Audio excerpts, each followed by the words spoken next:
¿Recuerdas cuando hablamos en el video anterior acerca del concepto de la productividad estratégica? Fuimos desmenuzando las partes del mismo para comprender sus fundamentos. Mediante las ventajas de la estrategia estamos buscando alcanzar la mayor rentabilidad posible, ¿cierto? Pero ahora te hago la siguiente pregunta. ¿Y para qué queremos ser más productivos? Ciertamente para hacer más dinero, pero no es el único motivo. De hecho, hay muchos otros factores que intervienen en la generación del cash flow, como los precios, el marketing, las cuotas de mercado o la oferta y la demanda. El dinero es muy importante para que el negocio prospere, para eso son los negocios. Sin embargo, hay un fin que, sin dejar de considerar al dinero, es el fin último de la productividad. Se trata del nivel de vida. A través de la productividad y solo a través de ella se puede incrementar el nivel de vida de la sociedad. Las empresas tienen un stock de capital muy variado que incluye, entre otros, edificios, equipos, maquinaria, vehículos, etc. Vamos a suponer que este capital es agua dentro de un gran contenedor como el que te muestro.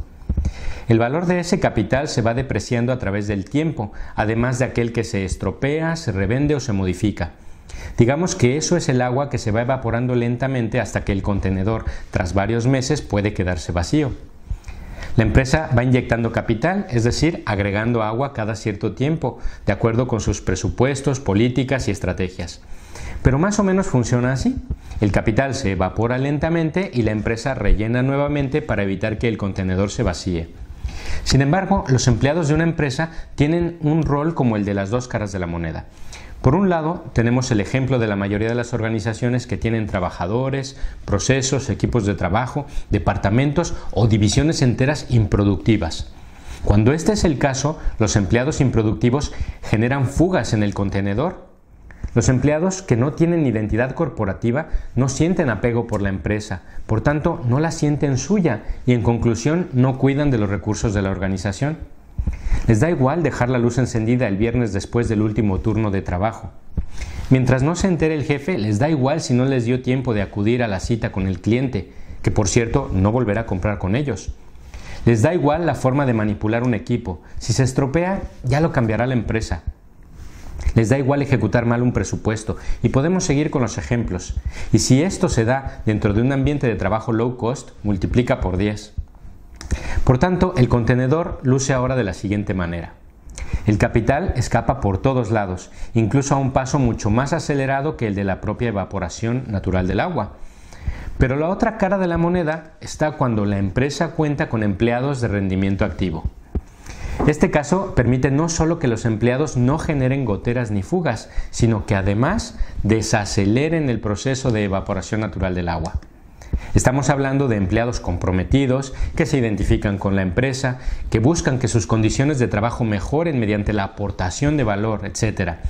Las empresas, por tanto, deben buscar más empleados de este tipo.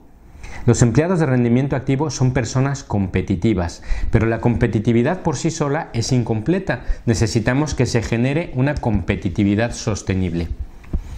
Las personas son todas diferentes y piensan diferente, y si esto es así, que lo es, ¿por qué las empresas se empeñan en hacer planes de coaching y de formación generalizados para sus empleados?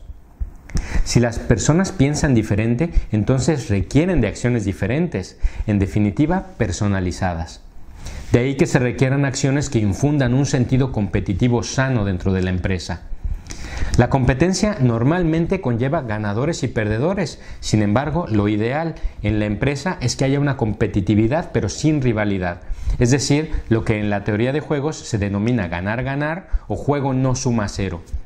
Este tipo de acciones en el marco de una formación personalizada generan un tipo de competitividad que no es destructiva, porque cada persona tiene sus propias oportunidades particulares de desarrollo y genera curiosidad y motivación porque el empleado va descubriendo cosas de su interés a su ritmo. Por tanto, es sostenible en el largo plazo. El término sostenibilidad a efectos de nuestro curso se refiere a todo proceso que está en condiciones de conservarse o reproducirse por sus propias características, sin necesidad de influencia externa. Este término se aplica también a métodos productivos, a procesos económicos o desde luego al medio ambiente. Lo anterior nos deja entonces con el concepto que nos interesa, competitividad sostenible. Esta parte desde 4 premisas. Primera, cada miembro del equipo es diferente. Segunda, cada equipo es diferente. Tercera, lo que motiva a un miembro puede no motivar a otro. Y cuarta, esto debe tenerse en cuenta para la asignación de tareas, formación de equipos, valoración del rendimiento, reconocimiento, etc.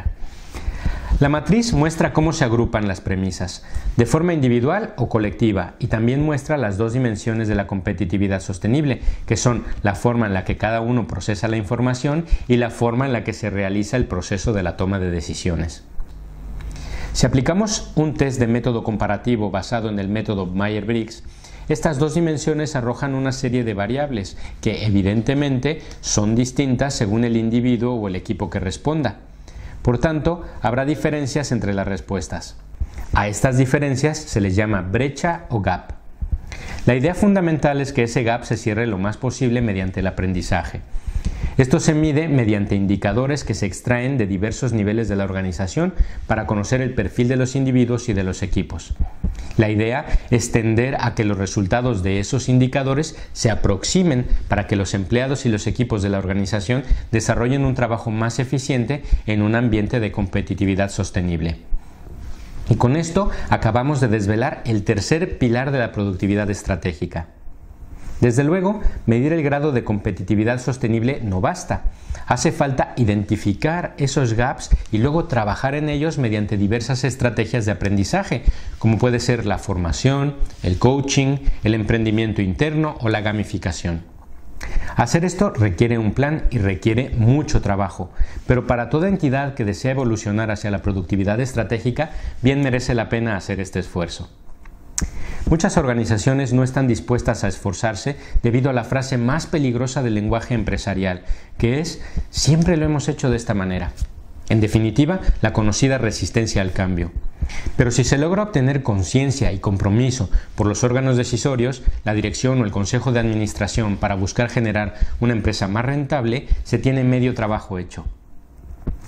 El trabajo de la implementación y gestión de la competitividad sostenible debe realizarse a partir de una o varias herramientas como las que hemos citado para ir reduciendo ese gap. Y esto debe ser la tarea de por lo menos dos involucrados. Un responsable del Departamento de Recursos Humanos y el manager o responsable del área que evalúa a los equipos o a los empleados. De ahí que todas las acciones que se desarrollen para este fin se les denomina gestión dual. Es muy importante que estas acciones se realicen de forma metódica, planeada, coordinada y medible para provocar una efectiva reducción de las diferencias y mejorar la comunicación. Una vez realizados los test del método comparativo, volcaremos en la matriz de equipos para gestión dual para configurar un panorama de los perfiles de nuestros colaboradores. A continuación, debemos identificar el área de fortalezas y preferencias dentro de la matriz para definir las características más compatibles y coincidentes. Hecho esto, aplicaremos cualquiera de las herramientas de aprendizaje de acuerdo con el método que hayamos determinado en nuestro plan de recursos humanos para trabajar, en primer lugar, con las características compatibles y coincidentes. ¿Por qué con estas? Porque dada la naturaleza humana, está demostrado que es más fácil trabajar sobre perfiles más coincidentes, ya que vemos la forma de organizar las ideas y la toma de decisiones mucho más compenetrada con nuestra forma de hacerlo. Por tanto, es más fácil hacer conciencia sobre ello, asimilar y modular. Al haber comprobado mediante nuestro método documentado y medible que el gap existente entre las características más compatibles y coincidentes se ha reducido, es entonces cuando podemos empezar a trabajar con el resto de características, pero en base a una serie de prioridades. Primero hemos de trabajar con las que se encuentran más cerca de la frontera del área de fortalezas y preferencias para intentar que pasen al interior de esta e iremos avanzando en ese mismo orden de manera más o menos concéntrica y hacia el exterior. Habrá características que sean más difíciles de hacer converger y si se detectan algunos problemas con ella, solo en este caso es más conveniente dejarlas pendientes y continuar con la inmediata exterior siguiente. El Departamento de Recursos Humanos juega un rol importante como garante de toda la información y aplicación del método. Por su parte, los managers o responsables de los equipos deben actuar como facilitadores en las actividades de aprendizaje y validar los avances de sus equipos. Al validar, se encontrarán con una serie de dudas, riesgos y retos que requerirán una serie de decisiones sobre aspectos críticos. Se trata de decisiones complejas y con alguna trascendencia crucial para la organización. No obstante, si éstas se realizan en base a hechos comprobables y de forma ética y atendiendo al perfil deseable del manager, se puede allanar el camino para hacer que las labores de sus equipos se ajusten a los estándares de producción colectiva. En el siguiente vídeo seguiremos hablando de estos estándares basados en las decisiones críticas del manager, así que por favor sigue con nosotros. Pero primero no te olvides de realizar el test al final de este módulo. Nuevamente, si lo requieres, puedes acudir al foro de comentarios donde encontrarás información útil. Muchas gracias y nos vemos en breve.